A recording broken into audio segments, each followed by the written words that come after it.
Nada más quiero comentar que estamos celebrando de parte del seminario. ¿Puede pasar las diapositivas o quieres manual? No, mejor manual y... Nada más puro apuntador. Sí, no, es el puro apuntador. ¿Qué sería? ¿Sí está prendido? Sí, está prendido. Esta es la primera. Y el IMATE le queremos agradecer especialmente porque hizo las capacitaciones de los profesores para que hicieran las actividades lúdicas. Entonces, esta es la primera actividad aquí en la facultad. Vamos a tener actividades lúdicas en Prometeo y una actividad lúdica en taller de matemáticas para que asistan. Y después va a haber a las 4 aquí un cine debate. Bueno, nuestro invitado es el profesor Atahualpa Kramer. Sí, Atahualpa Kramer es físico, estudió la carrera de física, también el doctorado y casi terminó la carrera de matemáticas. Y le gusta mucho la divulgación. Entonces le damos la bienvenida y le agradecemos por esta plática. Gracias. Gracias. Primero quiero probar si me escuchan así hasta atrás. ¿Sí? ¿Bien? ¿Suficientemente bien o necesito usar micrófono? No hay quejas. Ok. Bueno, debo confesar que la parte de problemas abiertos es como la parte más interesante de la plática, según yo, pero tenía muchos problemas para decidir el título, porque en realidad voy a hacer una especie de historia de los problemas que hubo con Pi, ¿no? Entonces, bueno, comienzo. Y de paso les hago un poco la promoción de lo que estoy usando ahí, es Julia, que es un lenguaje de programación, para mi gusto, lo más bonito posible, y además sirve para hacer presentaciones como van a ver aquí. Pues, si vamos a hablar de Pi, hay que comenzar por definir qué es Pi, y sí, la primera definición, y probablemente la más adecuada, es tomar un círculo de radio 1/2 y ver cuántas veces cabe el diámetro en su circunferencia, ¿no? Y eso sería Pi. Luego hubo algunas otras personas que se preguntaron si no había mejores opciones de tomar la definición de Pi, pensando siempre en realidad en el área en la circunferencia del círculo de radio 1/2.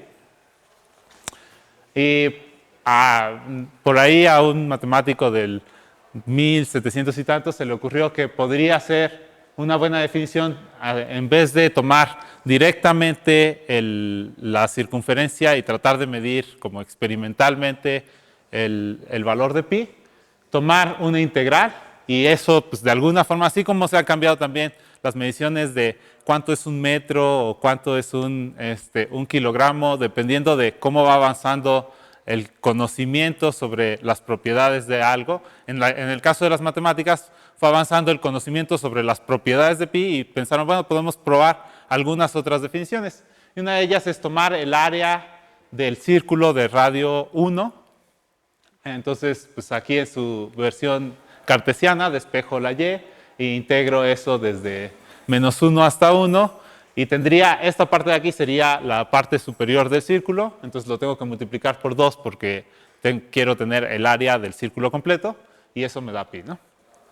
Entonces, aquí puse puse ahí la definición de la integral, que lo voy a volver a compilar para que se vea bonito. Y simplemente la definición de la integral aquí sería las sumas de Riemann, ¿no? Entonces, tomo un rango en el que lo voy a integrar desde A hasta B, y lo voy a separar por tamaños de delta, y delta es igual a una cantidad muy pequeñita, y hago la suma de todos los valores de ese rango aplicando a la función y multiplicándolo por delta. Es tal cual la suma de Riemann. Aquí vuelvo a hacer la promoción sobre Julia. Es realmente condensado la forma de programar una integral numérica en este caso. Entonces, ya que tenemos la integral, pues pongo la función que sea la raíz cuadrada de 1 menos x cuadrada, e integro eso y lo multiplico por 2, ¿no? Desde -1 hasta 1. Y vamos a ver qué da esto. La primera vez que hago la operación se tarda un poquito más porque tiene que compilar. Entonces, ya después es muy rápido, y sí sale una cosa razonable, ¿no? Entonces es casi pi, de alguna forma, al menos hasta 1592, recuerdo esas cifras, y sigue siendo funcional. No sé si el 6, 5 es realmente ya una buena aproximación, pero tener aquí, ¿cuántas cifras son? Son 6 o algo así, pues ya es bastante bueno y rápido. Ok, otra posible definición es igual hacer la integral, pero la integral de línea, o sea, tomando el arco. ¿Sí? Si en el programa anterior quieres más cifras decimales, ¿puedes hacerlo? Sí, podría, en principio. Entonces, lo que podría hacer aquí es incrementar el rango de error de aquí. Y ahorita vamos a ver cómo incrementar mucho las cifras. Entonces, no lo quiero hacer para no perder demasiado tiempo. Pero, ¿cómo era? Bueno, está. Entonces, hago aquí la integral de arco la integral de arco de igual de 1 menos la raíz cuadrada de x, y eso es d de x sobre la raíz cuadrada de x. Y en este caso, estaría integrando el arco de una cosa de radio 1, pero solamente, como no estoy haciendo el más menos, pues solamente estoy integrando la mitad del arco del círculo, y eso es otra vez pi. Entonces, pues esa es otra posible definición. ¿Quién sabe qué hice? Entonces, pues ahí puse la otra definición. Ahora, aquí noten que no pongo desde menos 1 hasta 1, porque como estoy haciéndolo numéricamente, al evaluar esto en 1 sobre 1 menos 1, pues nos da 1 sobre 0 y tendría un error, ¿no?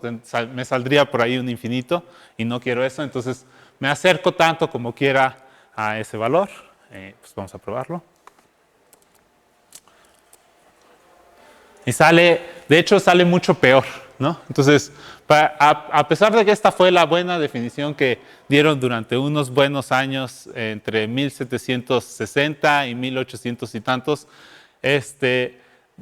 para mi gusto era mucho mejor la versión del área que la versión del arco directamente. Entonces, esta integral como que no, en lo personal no me convence, y al parecer fue más por una cuestión educativa que se cambió la definición que por otra razón, y el hecho de que sea una cuestión educativa era porque los estudiantes normalmente ven primero cálculo diferencial antes que cálculo integral, y se quisiera tener una definición de pi desde cálculo diferencial. Entonces, esa era la razón por la cual se propagó la idea de poner, de quitar estas dos definiciones como posibilidad.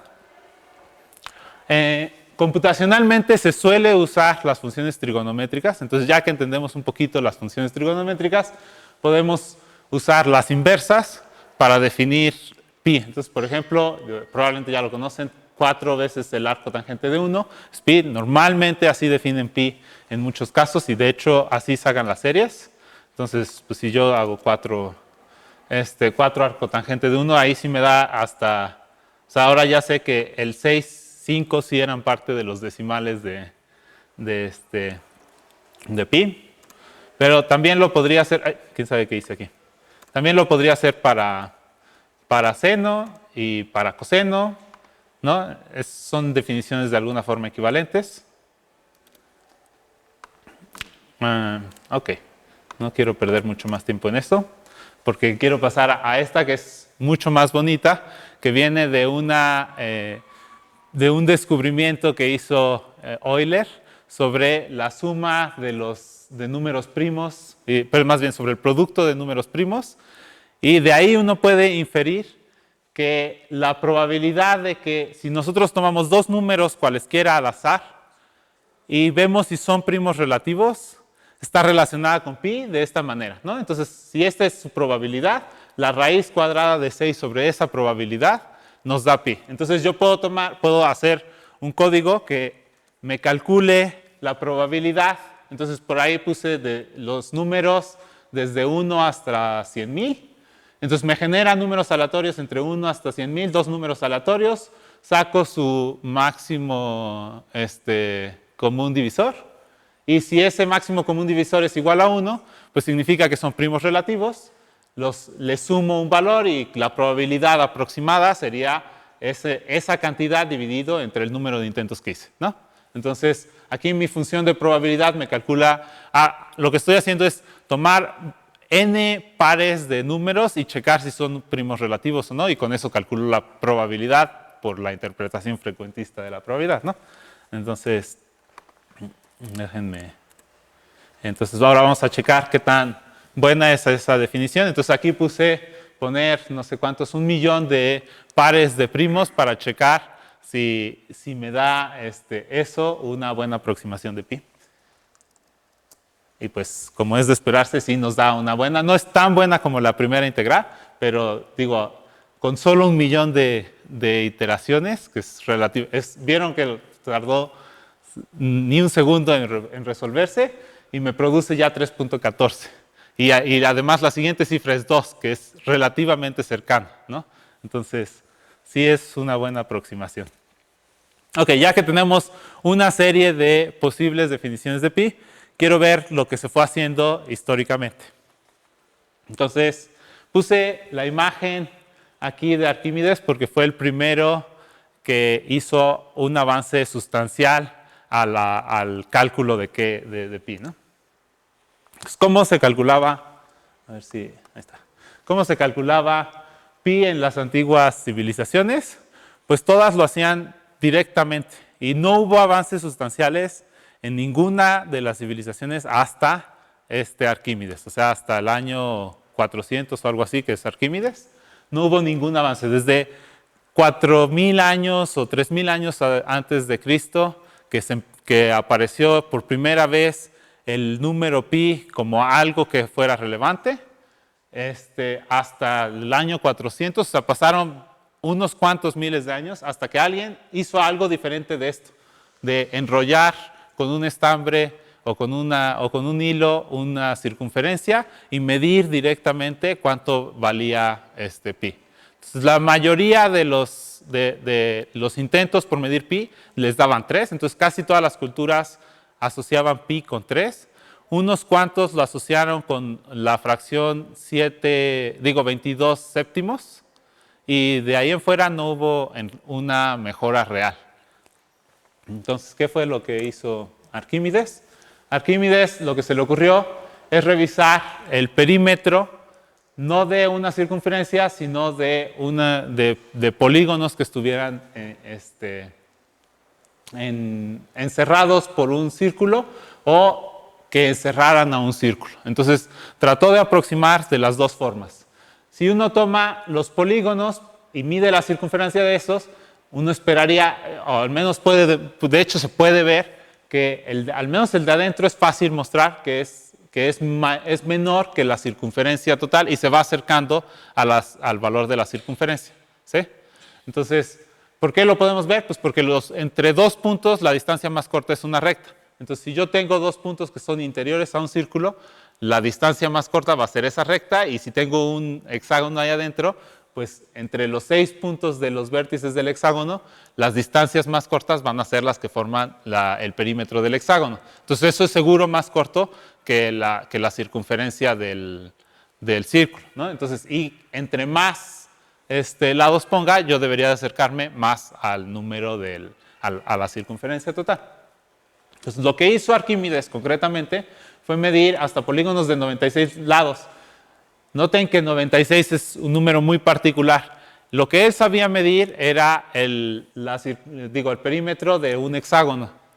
Entonces, tomó el del hexágono y le puso puntos entre medios, y esos puntos entre medio de alguna forma iban a formar otros triángulos equiláteros, de los cuales ya conocía un lado y también podía calcular la altura porque conocía ¿cómo se llama? La apotema del hexágono, que no es tan difícil de calcular, y conocía el radio. Entonces, con eso tenía la altura de esta parte de aquí, ¿no? Entonces, tiene la altura y la base del triángulo equilátero, y por lo tanto, con el teorema de Pitágoras, puede obtener el lado del nuevo polígono, que sería siempre 6 por 2 a la n, ¿no? Entonces, comienza con el de 6 lados y luego va a seguir con el de 12, con 24 y así hasta 96. Por eso se fue hacia 96.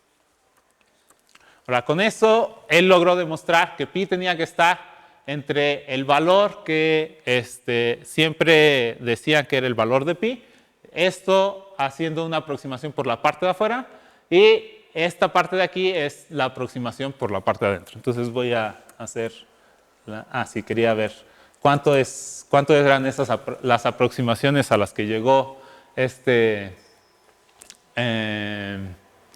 Arquímedes. Pues demostró que pi tenía que estar entre 3.1408. De hecho, era mejor su aproximación, solo que no sabía calcular raíces. Así que aproximó la raíz con una fracción y eso le llevó al 1408 y 3.1428, que es muy correcto, creo. Ok, entonces lo que les decía es, uno comienza con un hexágono. Si es el radio del círculo es 2, pues el lado del hexágono es también 2. Y después mido la altura de mi hexágono, y eso lo calculo con el teorema de Pitágoras, porque el hexágono está formado por triángulos equiláteros, entonces sería la altura de un triángulo equilátero realmente. Y luego mido la altura del segundo triángulo isósceles del que les platicaba, que es simplemente la R menos la H1, y luego saco la base del nuevo polígono, que tendría 2 veces más lados que el anterior, ¿no? Y eso sería otra vez por el teorema de Pitágoras, pues esta cantidad. Luego esto lo aplico tantas veces como quiera. Si quiero llegar hasta 96, pues lo tengo que aplicar 4 veces. Y lo multiplico la base por el número de lados que tiene mi sistema, y eso debería de darme pi. Entonces, pues vamos a probarlo. Entonces aquí, estoy exagerando con la presión. Entonces con esto que estoy poniendo aquí, obtengo la precisión, entonces puedo incrementar la precisión arbitrariamente. Este es el número de bits que utiliza mi número.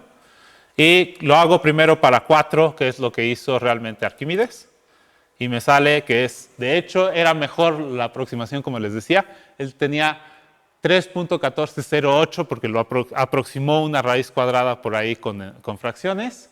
Pero el verdadero valor al que llegó era 3.1410. O sea que estaba bastante bien. Y uno puede probar como hasta qué número, digamos, le puedo poner aquí 10. Y ya me sale una cosa bastante decente. Y le podría poner 50. Y luego no puse todo en alta precisión aquí, entonces no puedo ir demasiado lejos. Y si exagero y le pongo 100, me va a decir que es 0 porque truena o sea, tendría que poner todo en alta presión y no lo hice. Pero bueno, puedo poner al menos 50. Y en general las operaciones, o sea, si yo pongo aquí esta cantidad, a ver si no exageré. No. Es que no le puse aquí ninguno de alta presión. Bueno, ahorita lo vemos. Up. Ahí está. Ok. Otra cosa que hicieron en la antigüedad fue preguntarse si era posible, y este fue un problema, casi nos llega, o sea, casi hubiera sido un problema abierto, o sea, casi nos llega a nuestra época. Los primeros en proponerlo fueron los egipcios, como casi 1000 años antes de Cristo. La idea de la cuadratura del círculo es ver si hay alguna posibilidad de construir con regla y compás un cuadrado que tenga la misma área que un círculo dado que construyamos con el compás, ¿no? En particular, si podemos construir un cuadrado de área pi. Y esa pregunta duró muchos años ¿es esto ya? La solución se dio hace más o menos 130 años, 136 años para ser preciso.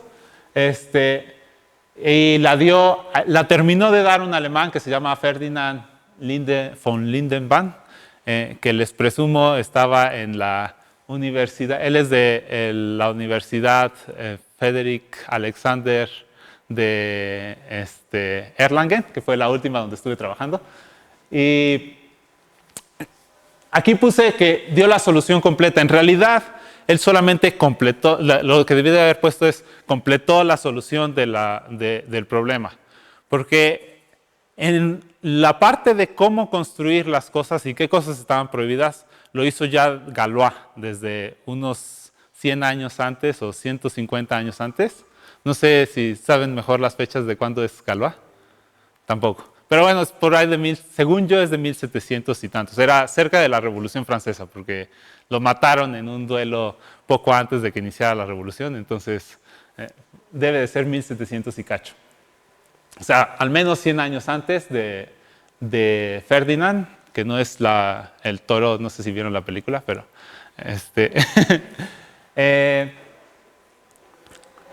entonces él lo único que hizo es demostrar que el número pi cumplía las condiciones para que no fuera construible según la teoría de Galois. O sea, casi quien hizo todo fue Galois y él solamente terminó de completar. Ahorita vamos a regresar a hablar de él, entonces no menciono mucho más. Ya les di la respuesta. Bueno, el algoritmo para construir pi, entonces es, pues ninguno, ¿no? No existe forma de construir una cuadratura de pi. Pero como el problema estuvo abierto durante miles de años, o casi miles de años, pues, bueno, par de miles de años, eso generó toda una escuela de personas a lo largo de la historia y alrededor del mundo que intentaron construir con regla y compás un cuadrado de área pi. Y hasta la fecha todavía sigue habiendo, eso es un poco como el problema de la segunda ley de la termodinámica para los físicos, que hasta la fecha sigue habiendo personas que intentan hacer máquinas de movimiento perpetuo, pues para los matemáticos todavía hay gente que sigue intentando hacer cuadraturas del círculo, a pesar de que está demostrado que ya no se puede cuadrar. Entonces, espero que al menos en esta plática aprendan que no van a poder cuadrar el círculo, porque ya está demostrado. Bueno, esto simplemente les quiero platicar un poco de un montón de ecuaciones que tienen tanto en física como en matemáticas que tienen que ver con pi. ¿Y por qué nos interesa que haya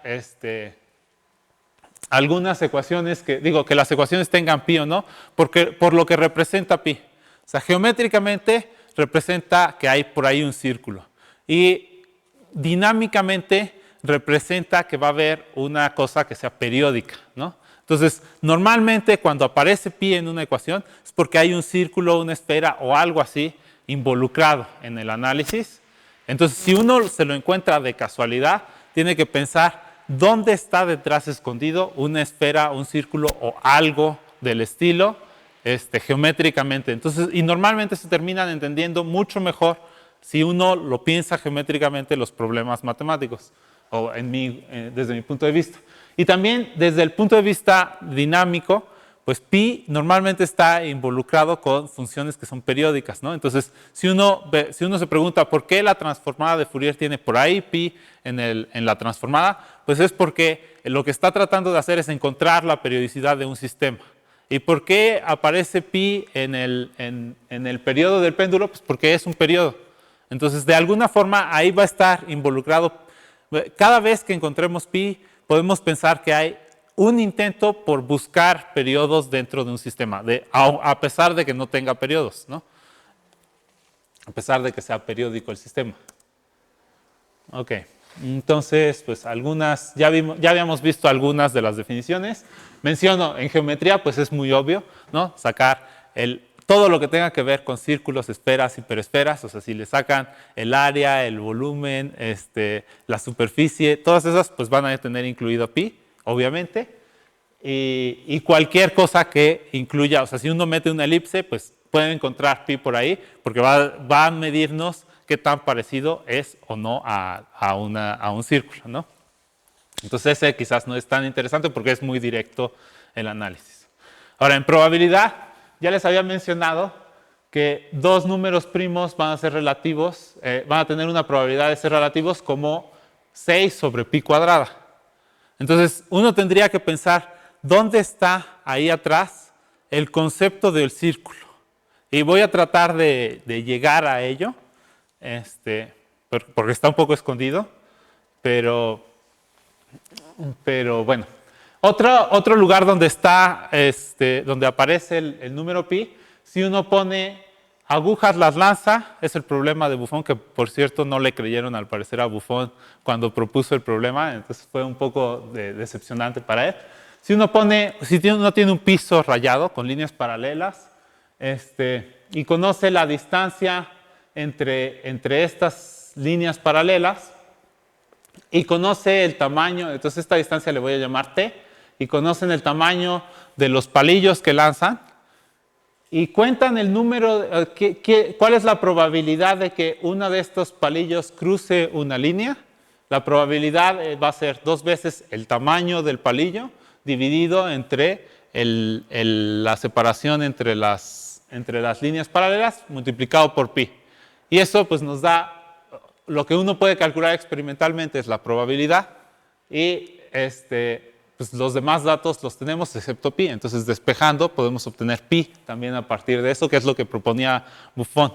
Entonces es una manera de calcular experimentalmente pi. Uno lanza un montón de palillos al suelo, a un suelo que tenga líneas paralelas por ahí, y mide cuánto es esa probabilidad, contando el número de veces que cruzan los palillos, las líneas paralelas, y dividiéndolo entre el número de palillos. Y con eso pues puedes calcular directamente pi. Entonces era como una forma chistosa. ¿Y dónde está el círculo escondido ahí? Pues porque simplemente cada uno de estos palillos, ¿cuál es la probabilidad de que crucen? Es como, ¿cuál es la probabilidad de que un círculo cruce la línea y qué área del círculo es la que está cruzando, ¿no? A la que está cortando. Entonces, estos palillos, para saber si van a cruzar o no, los hago girar y eso forma un círculo. ¿Sí? Y cuando lo acerco a la línea, dependiendo de cuánto corta, es el área que me produce. Y ahí es donde está implícito el pi, ¿no? Otra cosa que aparece en matemáticas es en la aproximación de Stirling del factorial. Aparece por ahí una raíz de 2n por una exponencial, ¿no? Entonces, uno puede aproximar más o menos bien un factorial, que suele ser complicado de calcularse, por una raíz, que eso los físicos lo utilizamos muchísimo.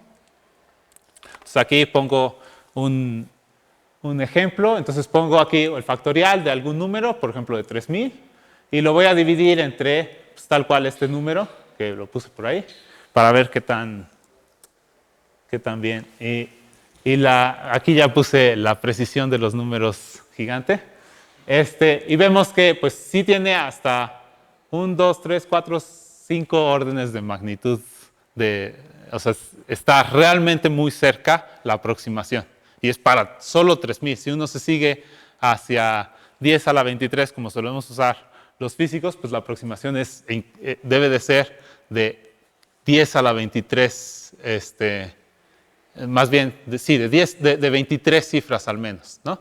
Porque es el número de cifras que tenga este número, más o menos es la aproximación que va aquí, ¿no? Entonces va como el número de cifras. Y también vamos a ver dónde aparece esto muy claramente. Otra de las grandes fórmulas en matemáticas es la identidad de Euler, y eso es casi directo. Si uno se pasa al plano complejo, la definición de esta cosa va como el coseno de un cierto ángulo por el seno, más el seno de un cierto ángulo, y pues eso nos define una circunferencia, ¿no? Entonces por ahí aparece pi en esta identidad de Euler. Algunas funciones que lo utilizan, la función gamma, que es una generalización del factorial, entonces también esperaríamos que por ahí apareciera pi, y sí, pues para la gamma de 1/2 nos da la raíz de pi. La distribución gaussiana, que lo pueden ver como, por el límite central, como la suma de variables aleatorias, si queremos ver la distribución de esa suma, ¿no? de esas variables, de esa variable que es suma de variables aleatorias. Y sigue por ahí una exponencial otra vez, dividido entre la raíz de 2pi.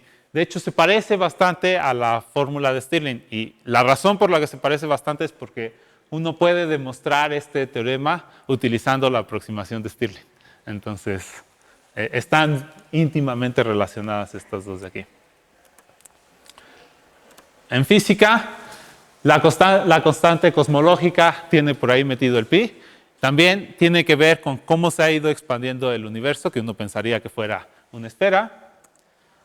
El principio de incertidumbre, tengo más dudas de por qué aparece, pero aparece ahí un pi muy metido, ¿no? Y en la ley de Coulomb también aparece, y de hecho aparece 4pi r cuadrada, que es de alguna forma el área de la superficie de una esfera. Y pues la razón es que la fuerza eléctrica pues tiene parte de un punto, de una partícula, y se expande y va perdiendo su fuerza como la superficie de la esfera, ¿no? Entonces se va expandiendo radialmente en todas las direcciones y va perdiendo fuerza, pues según uno lo puede pensar como que está lanzando un montón de partículas para hacer ese campo. Y entonces la fuerza va a ser la densidad de esas partículas que se lleguen hacia otro punto.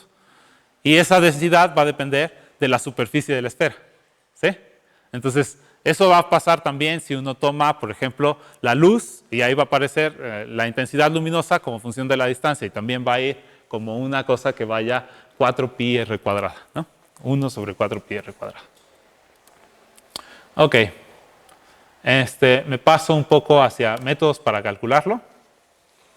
Y les menciono que el récord hasta donde vi, que es del 2016, es de esta cantidad absurdamente grande.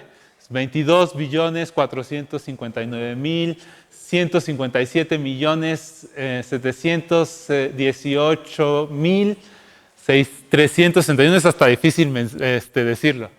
El número de cifras para pi. Y lo hicieron con aquí exageré con la imagen, no lo hicieron con una supercomputadora, lo hicieron con una computadora potente, pero no una supercomputadora, en 105 días. O sea, ya se puede hacer realmente cálculos muy sorprendentes o sea, la precisión de pi puede ser realmente muy sorprendente. Y uno, como físico, uno se pregunta, ¿y eso para qué rayos puede servir? Porque si uno quiere medir, por ejemplo, con precisión de un átomo, del tamaño de un átomo, el tamaño del universo, nos basta con una precisión de 42 cifras, me parece. Entonces, tener tantas cifras como que suena absurdo. Entonces, ¿para qué gastamos tanto tiempo en calcular esto? Y la razón es que si entendemos más a fondo cómo se distribuyen los números en pi, vamos a entender más la naturaleza del número en sí. Y eso nos ayuda a entender no solo la naturaleza de pi, sino de los números en general, y nos puede ayudar a entender de formas más básicas la ciencia, ¿no? Entonces, ahorita vienen los problemas de verdad. Así. ¿Cómo calculan esos números? Pues utilizando series, por ejemplo, una serie como esta. Si ustedes desarrollan en Taylor el arcotangente alrededor de 1, van a obtener una serie que va como esto, ¿no? Entonces, aquí aparece una cosa chistosa. El número pi está ahora íntimamente relacionado con los números nones, ¿no? Siempre es 1 sobre 1 menos 1 sobre 3 más 1 sobre 5 menos. Entonces, menos 1 a la 2n más 1, no, más bien a la n más 1, que es el número en el que voy, por 1 sobre 2n más 1. ¿Sí?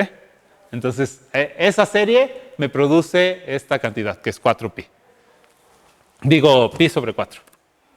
Entonces, quiero probar aquí cómo se ve esta cosa, que es, simplemente hago eso, menos 1 a la i más 1, más 1 sobre 2i menos 1. Bueno, aquí le puse menos 1, pude haber puesto más 1. Y eso lo multiplico por 4, porque aquí estaba un pi sobre 4, ¿no? Entonces, ¿qué tan rápido me va? Ay. Chin, ¿qué estoy haciendo? Entonces, aquí puse una precisión de 256 bits. Y hago la serie ¿hasta cuántos? Hasta un millón de valores de la serie. Entonces, igual necesito esperar un poquito al principio para que se compile. no, es realmente porque ya estoy haciendo 1.000.000 de valores. Y obtengo pues una buena cantidad de... Entonces esto debería de tener una precisión que sea como 1 sobre 2 a la 2 millones menos 1, ¿no? Eso debería de ser la precisión. O sea, un poco más que 6 cifras, seguro está correcto. Y pues puedo quizás exagerar en estas cosas. No sé si debería, porque quizás se va a tardar demasiado. Espero que no.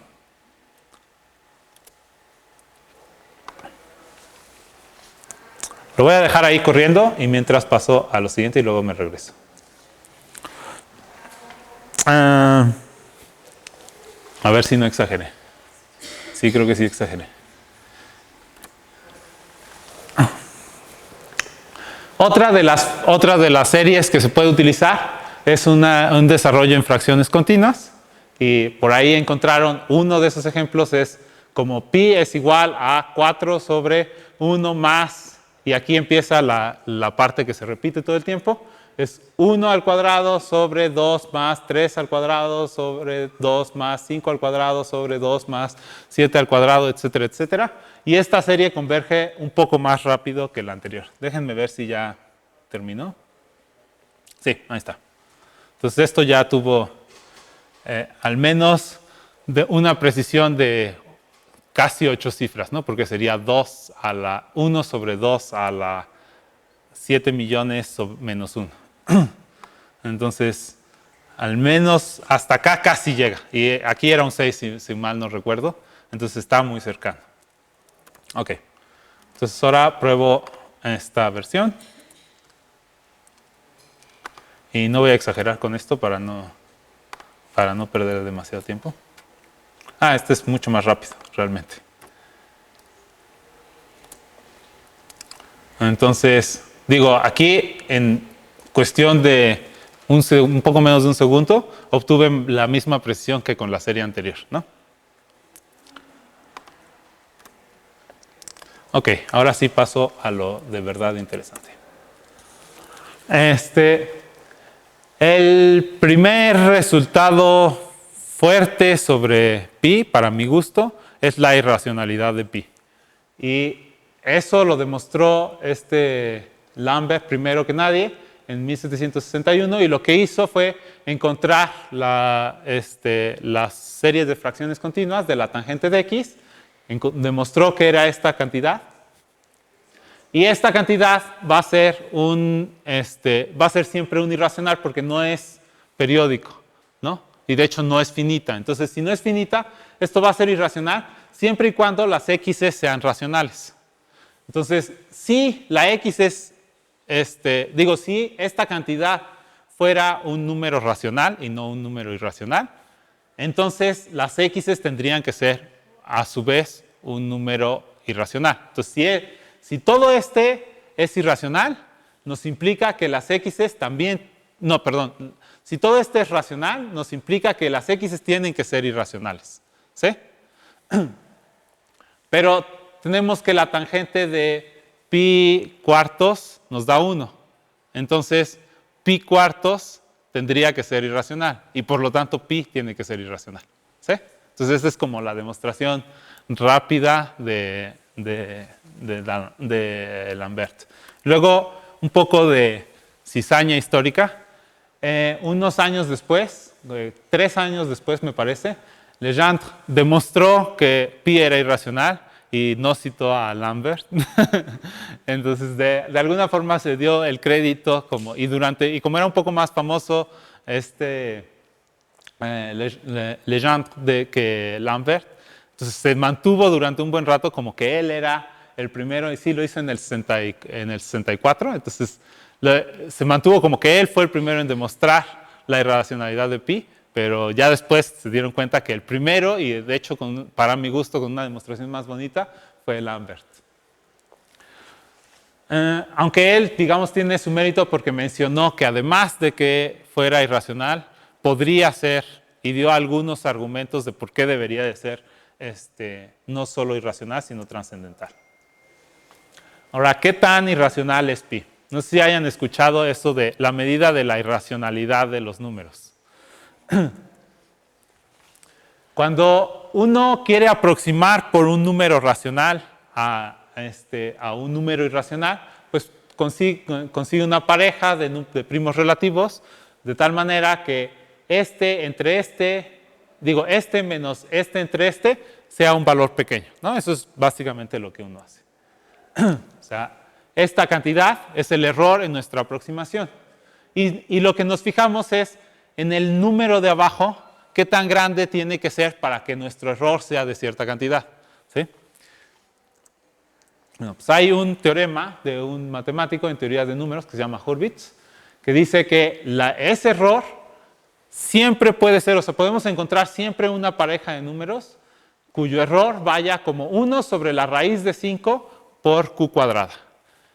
Y esta raíz de 5 es porque el número dorado la requiere, pero no todos los números la requieren. Entonces, si uno se fija en el múltiplo que va ahí, puede de alguna manera decir como qué tan irracional es. Entonces, si uno puede sustituir esta raíz de 5 por un número mayor para nuestro irracional, entonces sería de alguna manera menos irracional, porque lo podemos aproximar mejor por racionales, ¿no?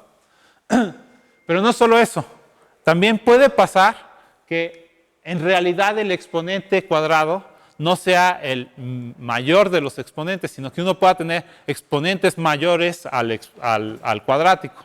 Entonces, y eso se dio cuenta Liouville, que veía la posibilidad de sustituir en algunos casos ese exponente por números mayores. Entonces, eso todavía sería como una muestra de irracionalidad menor.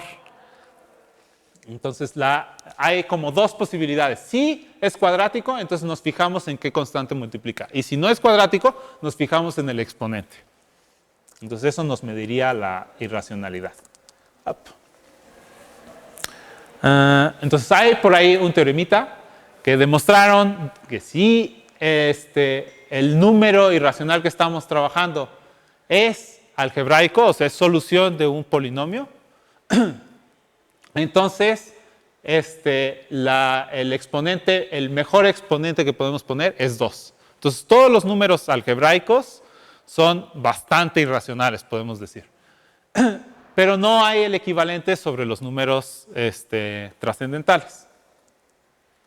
Y por cierto, como les decía, la raíz 5 es por el número dorado. Entonces, podríamos decir que el número más irracional de todos es el número dorado. Y también su inverso es uno que cumple con eso. Entonces, son los dos, me parece, únicos que son tan irracionales que requieren la raíz de 5 como número por ahí.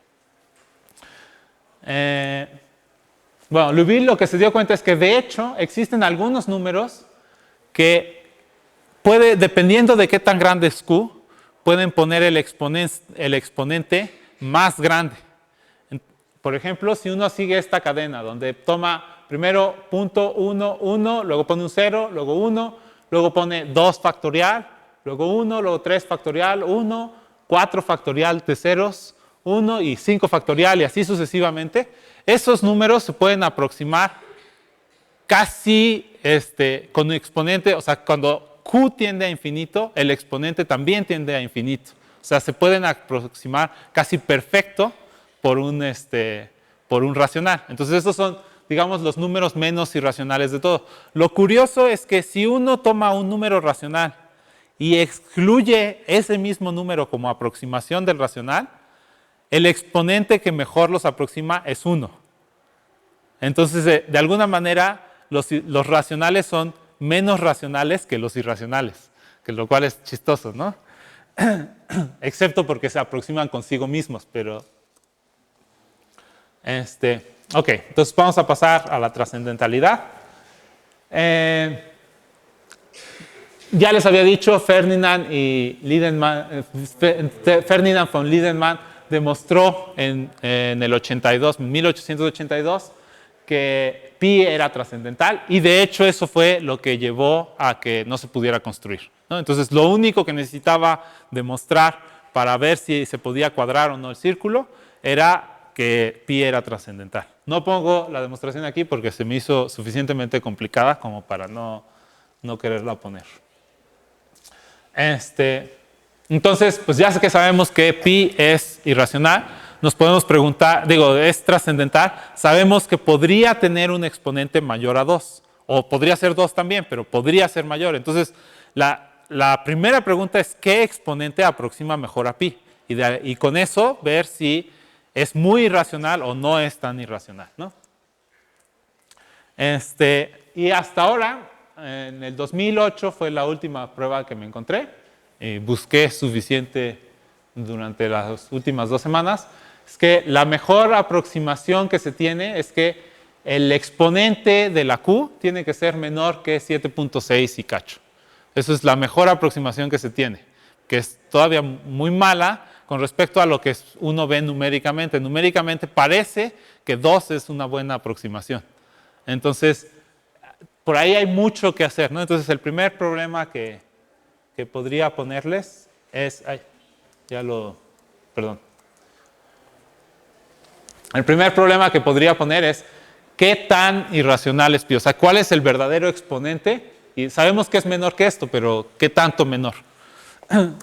Ahora, en el 2011, este señor, que no lo conozco, pero tenía su artículo, mostró que si esta serie converge, no pudo demostrar que la serie convergía, pero si esta convergiera, entonces el exponente tiene que ser menor que 2.5. Y numéricamente me puse a probarlo y sí parece como que converge. Entonces, uno podría tratar de demostrar. Entonces, como siguiente problema es demostrar que es un problema menos fuerte que el anterior, es demostrar que esta serie converge. Y entonces ya sabemos que el exponente debería de ser menor que 2.5. Lo cual o sea, son problemas que parecen sencillos hasta cierto punto, pero pues no se han resuelto. ¿Cómo? Absolutamente converge. Sí, pero no, sí, sí, pues sí. Entonces, no lo han podido mostrar, ¿no? Pero parece simple, en realidad. Parece simple porque uno ve y dices, bueno, pues este va como n cúbica y entonces 1 sobre n cúbica debería de converger, ¿no? ¿Qué pasaría si la serie no? Bueno, hay ya como digamos algún radio de convergencia establecido para la serie. ¿Qué pasaría si no convergiera con lo que nos habla del exponente? Si no converge, simplemente este resultado no es válido. Y no sabemos, o sea, podría ser de todas formas menor, pero no puedes asegurarlo ya. Pero parece que sí converge y si uno lo prueba, sí pinta. El problema es que este seno puede de repente volverse muy pequeño y entonces esa oscilación termina siendo el problema. Sí. Ahora, ¿qué tan normal es pi? La normalidad es algo que todo el tiempo la gente maneja como que existe en pi. La normalidad significa qué tan frecuente nos encontramos cada una de las cifras de pi en el desarrollo. Y de hecho, yo he escuchado ya a muchas personas, incluidos algunos matemáticos, no diré nombres, que dicen que en la secuencia decimal de pi nos podemos encontrar cualquier número, o sea, cualquier cadena de dígitos y repetida infinitas veces. Y eso no está probado. O sea, numéricamente uno lo puede checar, pero tiene límites, pero no está probado. No está probado ni que la frecuencia de cada cifra es la misma, ni que existen todas las cadenas que uno quiera. Y eso no necesariamente es verdadero. Puede haber cadenas que no existieran, muy grandes, pero no. Entonces, pues esas son las grandes preguntas. Esto ya. Por ahí me encontré una página que decía que busca tu cumpleaños en pi. Entonces, tienen por ahí 100,000 cifras o 200,000 cifras, algo así. Y uno busca, entonces, entre esas primeras cifras, sí, su fecha de cumpleaños se encuentra, ¿no? Entonces, pues dije, bueno, pues vamos a hacer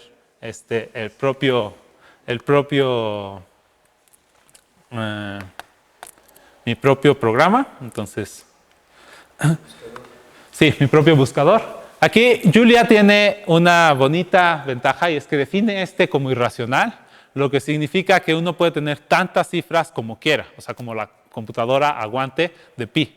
y sigue las series que ya les mostré. De hecho, sigue la serie de arco tangente y la produce, o sea, va agregándoles números tantos como uno quiera. Entonces, yo puedo poner ahí una precisión de no sé cuántos, de 20 millones de bits, y produzco con eso una serie de puntos. Le puse aquí el big 1 para que me produzca realmente esa precisión. Luego lo paso a una cadena para medir cuántos dígitos tengo, ¿no? Entonces aquí mido el número de dígitos y habría que restarle 1 porque en la cadena va a ser 3 puntos y el punto ese no debería de contar, ¿no? Entonces, de ahí en fuera entonces yo voy a hacer el experimento con 6 millones de dígitos, que es un poco mejor que la de la página de la fecha de cumpleaños. Entonces aquí está mi código. Luego, si quieren, lo podríamos revisar. Pero ahí voy a buscar. Uno pone una cadena aquí de números. Y también podrían poner letras, pero entonces no va a encontrar nada. Y les va a buscar si hay la misma cadena repetida en algún momento, ¿no? Ay, quién sabe qué hice.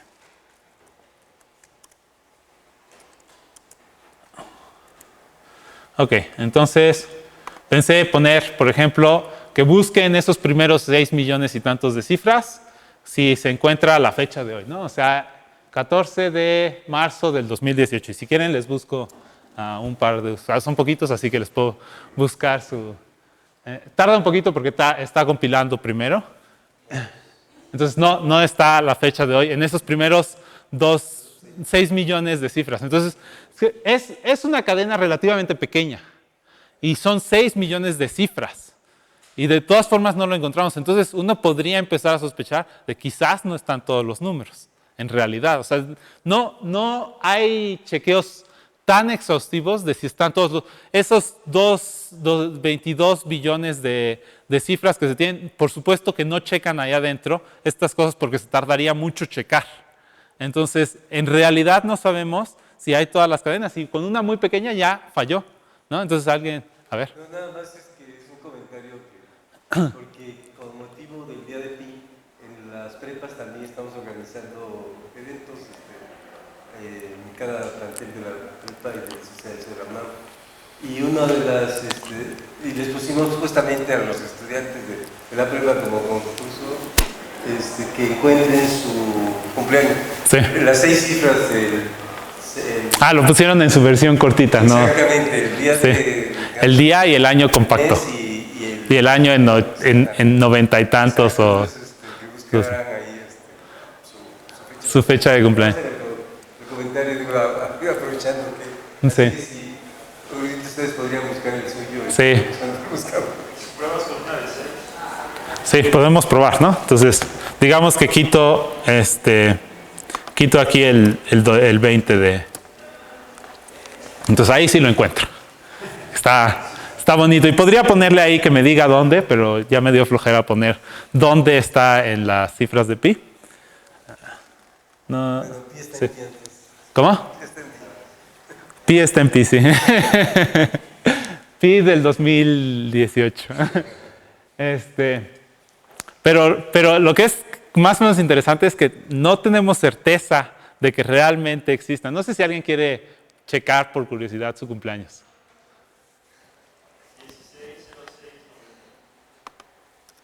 16/06/90. No, primero ponemos la versión corta, si está, y vamos a poner la versión larga. Deberías haber visto en qué lugar estaba. Sí, se me pasó. Quizás lo podría hacer ahorita, pero creo que no quiero hacerlo para no perder demasiado tiempo. La versión larga no está, ¿no? Ahí te piden otro. ¿Sí? 07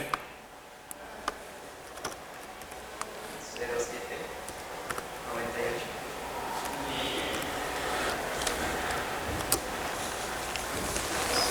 Vamos primero a poner la versión larga y luego la corta, ¿no? y luego la corta. Cuando se tarda mucho es porque no lo encontró. Entonces, no. 020248, versión corta. Entonces la versión corta sí está. Ya estás a salvo. ¿Alguien más quería? Todos. Todos, ya. Vamos a hacer un par más. 15, 01, 95. Eso sí está. Y como terminó rápido, significa que está pronto además. Entonces, ahora vamos a ver la versión larga. Sí, la versión larga es poco probable que esté. O sea, el que lo tenga es porque tiene mucha suerte. A ver. Hasta allá atrás. 06, 10, 96. Sí estás. Y también muy rápido, así que también estás al inicio. Y ya no hice la versión larga. Déjame checarlo porque es como si alguien está en la versión larga, es para sentirse feliz. Yo no quiero revelar mi fecha de cumpleaños, pero yo sí estaba. Sí. En la versión larga, estaba casi al final.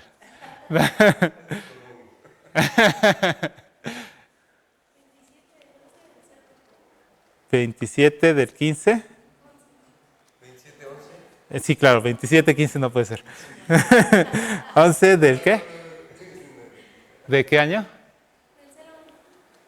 01. Si está, vamos a poner. No, ese no es. Sí, ¿no? Así. Sí es. Pero tampoco está, lo siento. Bueno, vamos a pasar. Luego, si quieren, vemos otros, pero. ¿Cómo? Sí, también podría ponerlo en el número de Euler, pero por ahora lo voy a omitir. Esto no sé para qué lo había puesto. Creo que solamente para exagerar el número de... Ah, no, era para, de hecho, en caso de que quisiera más rápido. Y quería más rápido porque ahora lo que voy a hacer es la densidad. Entonces, qué tan probable es que esté? Por ejemplo, ahí pongo ya puse mi fecha de cumpleaños, pero no pondré mi año. Entonces, ¿qué tan frecuente aparece mi fecha de cumpleaños en pi? ¿No? Y pues me dice que sale sale más o menos uno cada 1000, sí, uno cada 10,000, ¿no? Y uno puede probar, entonces voy a probar, por ejemplo, qué tan frecuente sale 1. Pues sale más o menos 1 cada 10. ¿Qué tan frecuente sale 2? 1 cada 10. ¿Qué tan frecuente sale 3? 1 cada 10. Y adivinen qué tan frecuente sale 9. 1 cada 10, más o menos. Porque ¿qué tan frecuente sale cada una de las cifras? Lo que esperamos y lo que quisiéramos que se probara es que, de hecho, la frecuencia es igual para todas las cifras. Entonces, pues, de una cifra va a ser 1 cada 10. De 2 cifras, 1 cada 100. De 3 cifras, 1 cada 1000. De 4 cifras, ¿por qué salía mi cumpleaños 1 cada 10,000? Pues porque eran 4 cifras, ¿no? Entonces, en realidad, numéricamente sí se ve como que fuera muy normal nuestra distribución de números, pero no hay ninguna prueba. No hay ninguna prueba ni siquiera cercana. Eso es... Para el 0 también, sí. Que de hecho es algo curioso porque inicialmente no sale mucho el 0. Entonces parece como que falla. Pero ya que uno hace suficientemente grande el número de cifras, se vuelve muy homogéneo. Que eso es otra de las propiedades, una de las muestras de aleatoriedad de un sistema, que sería lo que esperarían, como que los números de pi fueran aleatorios, tuvieran una distribución aleatoria. Es que va a haber cadenas que parezcan no ser aleatorias. Entonces, aleatoriamente va a haber cadenas arbitrariamente grandes que no parezcan aleatorias. Por ejemplo, que aparezca de repente puros ceros mucho tiempo. Y eso debería de pasar arbitrariamente dentro de pi. Y eso sería algo de la aleatoriedad de los números dentro de pi, ¿no? Que hasta ahora parece ser numéricamente muy... Ok. Entonces, bueno, pues ya los siguientes problemas eran los que ya les había dicho. Y es que cualquier cadena sale, eso no se ha probado. Y lo otro es que cualquier cadena tiene su frecuencia como 1 sobre el número de elementos de la cadena. Que qué es lo que... y ya, hasta aquí llegué. Bueno, esos eran los 4 problemas que espero los piensen, y el de las series parece que ya te llamó la atención, la convergencia de la serie. Ahora piensen que muchas veces estos problemas, estaba también revisando, me puse a revisar como todas las conjeturas que hay, las listas de conjeturas por todos lados para ver si encontraba conjeturas de pi. Hay cientos de conjeturas sobre series que convergen a pi. Y de esas muchas conjeturas que no solo revisé sobre pi, revisé sobre todas, revisé cuántas se han resuelto en los últimos 20 años. Y se han resuelto un centenar. O sea, no piensen que por estar ahí conjeturadas los últimos 100 años son imposibles.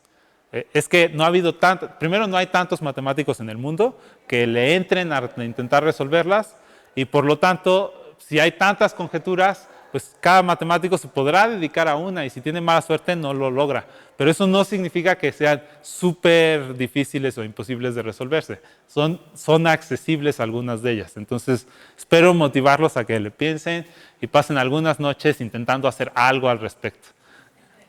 Bueno, pues ya eso es todo.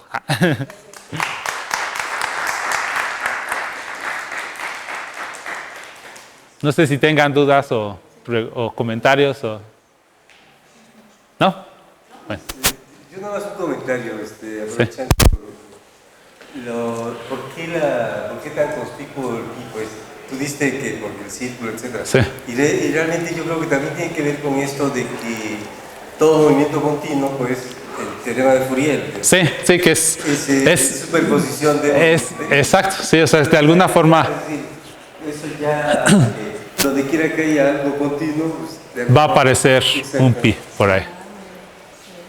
Bueno, muchas gracias. Pues, le queremos agradecer aquí a Ata, ya con un pequeño diplomato, excelente plática. La verdad que estuvo muy interesante, muy bonita. Y a ustedes muchas gracias por haber estado aquí. Ata. Sale, gracias. Gracias.